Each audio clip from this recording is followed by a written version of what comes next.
morning, class. Good morning, Teacher Melody. Good morning, classmates. It's nice to see you today. Mabuhay. You may now take your seats. Thank you, Teacher Melody. What will be the activity that we are going to have today? Class debate. Okay, we will have the class debate. Yesterday, I assigned you with two groups. One group for the proposition and the other group for the opposition. I also invited our principal and Ma'am Conejo, the grade head, Master Teacher 1, to judge or evaluate our activity today. The rest of you there will jot down or take down notes so that later I am going to ask you what you have learned and what you have understood with the activity. I am now going to give the floor to our moderator, Precious Melissa Braganza. Good morning, ladies and gentlemen. Welcome to our class debate.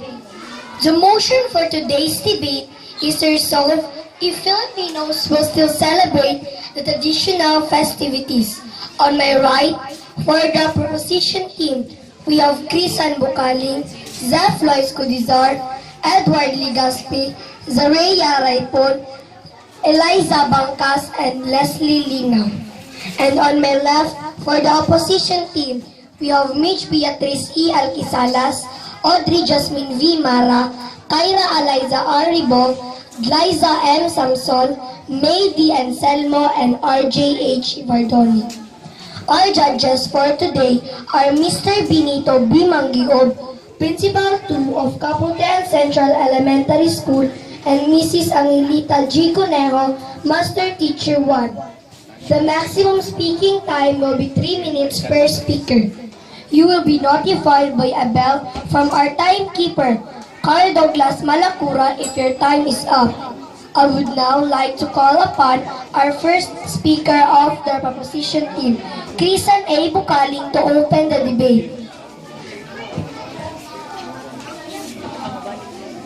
Good morning to our respected speakers, moderator, timekeeper, honorable judges, and members of the floor. I am the first speaker of the proposition team that will stand affirmatively on the motion. Resolve if Filipinos will still celebrate traditional festivities. Before I will move further, let me give you an idea about festivities. According to www.dictionary.com, festival is a day or time of religious or other celebration marked by feasting, ceremonies, or other observances. A periodic commemoration, anniversary, or celebration. A period or program of festive activities, cultural events, or entertainment. Allow me to share to you 5 of the top 10 festivals our country celebrates annually listed in www.ourplanet.com. First, Dinagyang Festival in Iloilo. Second, Sinulog Festival in Cebu. Third, Ati-Atihan in Kalibo, Aklan. Fourth, Pahiyas Festival in Lukban, Quezon. Fifth, Kadayawan Festival in Davao City. And what are the good effects of this to our community? First, festivals have major impact on the development of cultural tourism to the host communities. Second, provides recreation and socialization. Third, it gives cultural education. With this, I, Crisan Bukaling, being the first speaker of the proposition team, strongly believe that Filipinos should continue to celebrate traditional festivities. Thank you. It is a pleasure to introduce to you the first speaker of the opposition team, Mitch Beatrice E. Alquisalas.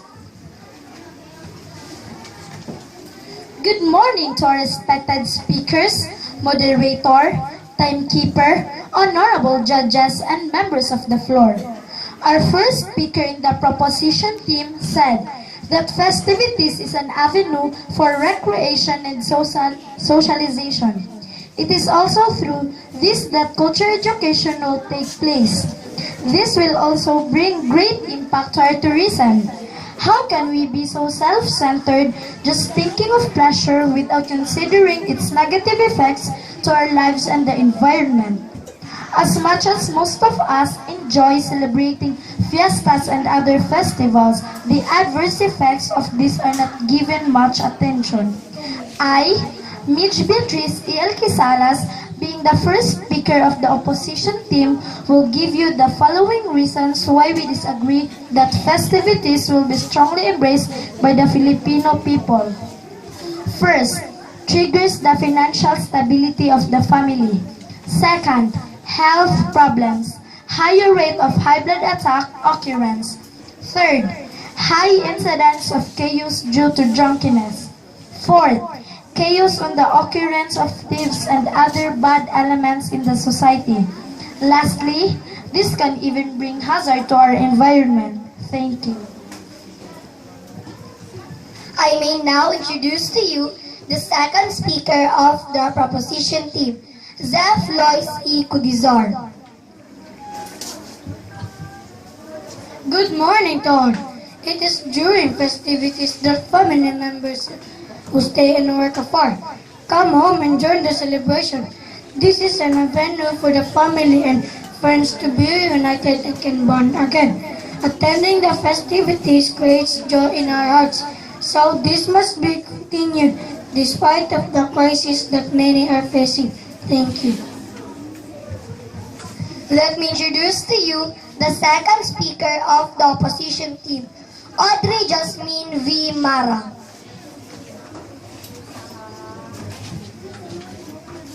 Good morning to all. It saddened my heart to hear my opponents lie. Despite of the crisis we are facing, festivities must be continued just to bring joy to everyone's heart. How can someone sleep soundly thinking of how he or she can finance the upcoming fiesta or something to spend for the upcoming festival? Is it better if the money spent by our local government for festivals be diverted to helping the needy and poor? Oh, come on, my friend. It is high time for us to lay ourselves low on festivities so that the economic stability of the Filipino family will not be shaken. Thank you. I may now introduce to you the third speaker of the proposition team, Edward James P. Ligaspi.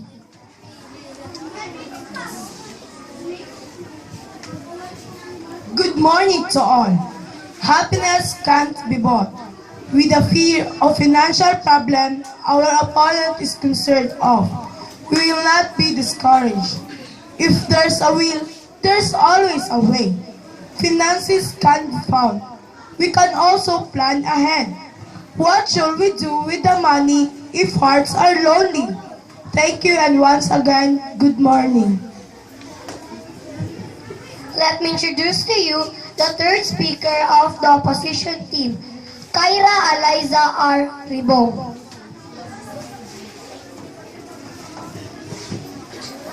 Good morning to all. Higher rate of high blood attack has been noticeable, especially after fiesta and any festivities. This is due to uncontrolled food intake like lechon, oily foods, and sweets, and from being over-fatigued as well. Why should we risk our lives just because of these celebrations? We can be happy without spending much. We can give thanks and strengthen our beliefs in simple ways. So, I would like to tell you again, it is not necessary for the Filipinos to embrace these festivities, for it will just give them problems. Thank you. I may now introduce to you the fourth speaker of the proposition team, Zoreya May L. Raipon.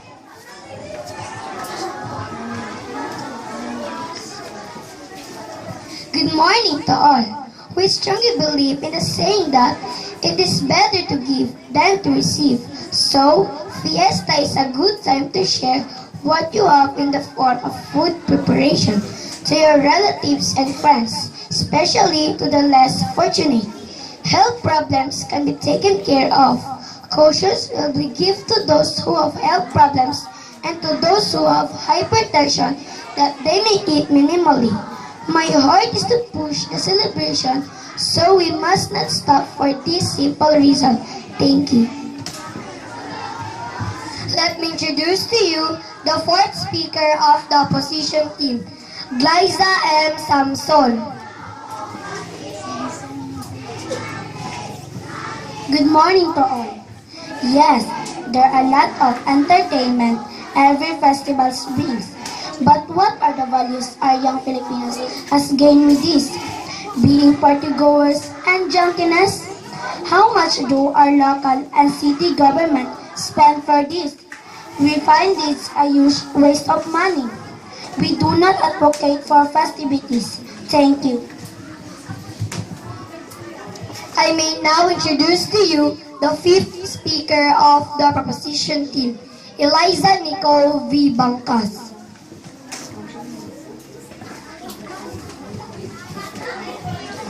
Good morning to all. Town Fiesta and any festivals are inviting tourists to visit the place. In this way, tourism will be boosted. This is also a good way to advertise the nice spots in our place. This will help boost our economy. Thank you. Let me introduce to you the fifth speaker of the opposition team, May D. Anselmo.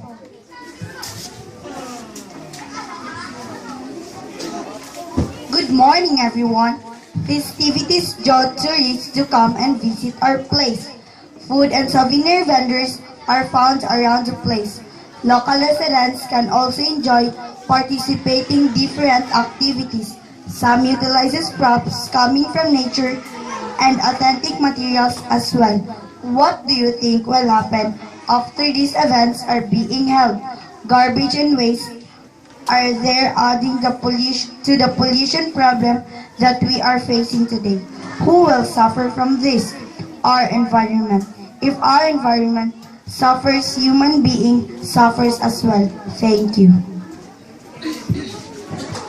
I may now introduce to you the sixth speaker of the opposition team, Leslie V. Linaw.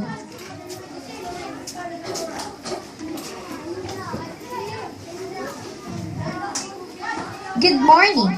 You have heard our points why we stand affirmatively on the issue on Filipinos celebrating traditional festivities for culture education, recreation, and socialization, impact on cultural tourism, and many more. Again, our team strongly stand to support on the celebration of traditional festivities. Thank you. Let me introduce to you the sixth speaker of the opposition team, RJH Ivardoni.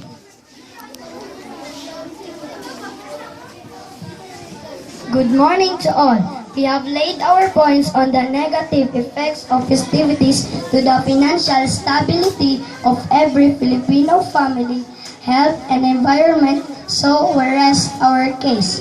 Thank you. You have heard the different points of both teams. That ends our debate. Okay, you're already done with the debate. As what I have told you, the members of the floor will jot down, and then I will be asking you with what you have reflected on the activity and all the motion that we have. Anyone who wants to volunteer to share? He's okay. We have Karil. Karil, what have you reflected? I learned from the activity that festivities are also avenue for the destruction of our environment due to the waste and garbage. I agree with the opposition team. Okay, Karil agrees with the opposition team due to garbages and waste that is being produced from the different festivities with the different activities. Anybody? Yes, Kian. I love festivals. I even love witnessing the different activities during Kadayawan in Davao City. I learned many things, especially with the culture, relating to costume and practices, so I go for a proposition team. Okay. Kian goes with the proposition team because he loves festivities and he loves to witness Kadayawan. Yes, it's true. And we have Queenie. Festa or any festival is an annual activity. The family will spend money for food to serve the visitors, friends, relatives, and neighbors. But on the other hand, because of this, we can share something especially to the less fortunate. Okay, so the family will spend money for food for the visitors and relatives and the less fortunate, yet this is an avenue for them to share, right? So this time, I am going to ask you a question. How can festivities affect your lives as students? Okay, MJ. We will learn features of other cultures. Okay, are you referring to features? Okay, according to MJ, she can learn features of other cultures, like example in the Hiyas ng Kadayawan, right? They will be presenting the different cultures there. Another, Thea, what will be the effect? We can learn to mingle and socialize with others. Okay. So, mingling with other people, because there will be a lot of people during festivities, right? Visitors are coming. So, do you have any question? Okay, none so far. This time, we are going to ask comments from our principal and from Ma'am Conejo about the activity. We'll first hear from Sir Ben. Sir.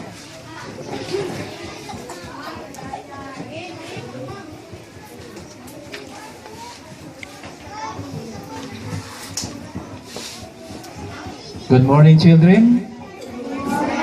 Okay, especially to our teachers, Ma'am Eugene. So, congrats, job well done. So, your topic is about class debate on festivities of our traditional celebration. Okay. So my observation regarding the debate is the facilitation style is quite good. The teacher presented or provided all the necessary teaching and learning to the pupils who are proposition and opposition. So they are the defender, or we call it in court the defense panel and the prosecution panel. Aside from that, there is also a legal counsel on your backside. So there was an argument between the proposition and opposition wherein the learning style of the pupils must be considered. So the teachers facilitate the art of questioning wherein there is an individual opinion on both sides. Ideas were really presented to defend themselves regarding the issues concerned. So the teachers should also consider the learning style of some of the pupils. It should be involved in the whole class discussion or debate. So all of them are correct based on proposition or opposition ideas presented. But we must remember that these are circumstances and privileges on this. Remember, this is a traditional celebration. Suma total, there is a great participation. So congrats.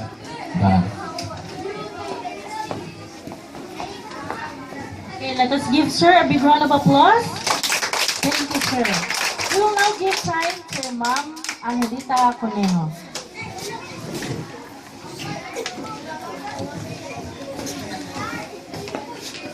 Okay, good morning, children. Okay, congratulations for the job well done. For the positive or the proposition team, So, thank you for sharing your ideas regarding why you are positive for celebrating the traditional festivities. And also for the negative or opposition team. So congratulations also for sharing your ideas why you oppose the traditional festivities. And for all the pupils who participated or giving reactions during the debate, so thank you and congratulations also to Ma'am Melody, your teacher, for this debate, no? For the job well done. Thank you.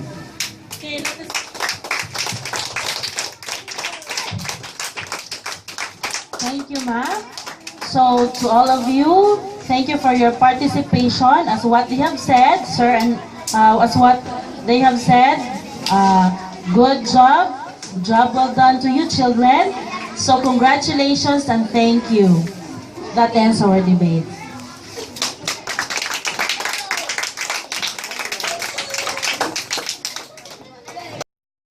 And congratulations also to Ma'am Melody, your teacher, for this debate, no? For the job well done. Thank you.